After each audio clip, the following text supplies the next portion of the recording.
Hello friends, स्वागत है आपका इस चैनल में। इस वीडियो में हम जानेंगे क्यों हमारा सेटअप बॉक्स है ऑन नहीं हो रहा है। तो हम सबसे पहले सेटअप बॉक्स को ओपन कर लेते हैं और सबसे पहले हम फ्यूज को चेक करते हैं कि हमारा फ्यूज सही है या नहीं। लेकिन आप यहाँ पर देख सकते हैं हमारा जो कैपेसिटर है वो फॉल्ट हो चुका है। तो हमारे पास दो ऑप्शन है, या तो सेम वोल्टेज का कैपेसिटर लगाएं या दूसरा पावर सप्लाई कार्ड लगाएं। तो फ्रेंड्स, हम यहाँ पर कैपेसिटर न चेंज करके पावर सप्लाई कार्ड ही लगाने वाले हैं। सबसे पहले इन दो स्क्रू खोल लेते हैं, क्योंकि फ्रेंड्स कैपेसिटर चेंज करने पर उसके फॉल्ट होने के चांसेस दोबारा रहते हैं।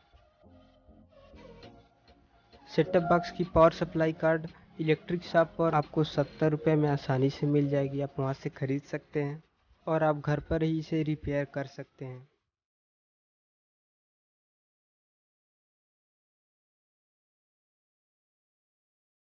इसके बाद पावर सप्लाई कार्ड के सभी कनेक्शन को हटा लेते हैं। अगर आपके पास सोल्डरिंग आयरन नहीं है तो आप डिस्क्रिप्शन में लिंक पर जाकर देख सकते हैं कि कैसे बिना सोल्डरिंग आयरन के कनेक्शन करते हैं, या आई बटन पे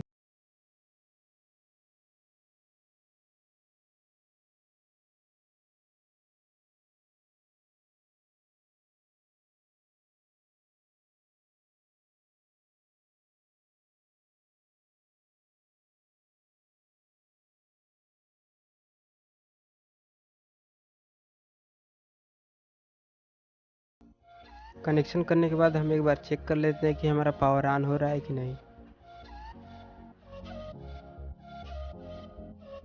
तो देख सकते हैं फ्रेंड्स, हमारा पावर ऑन हो गया है।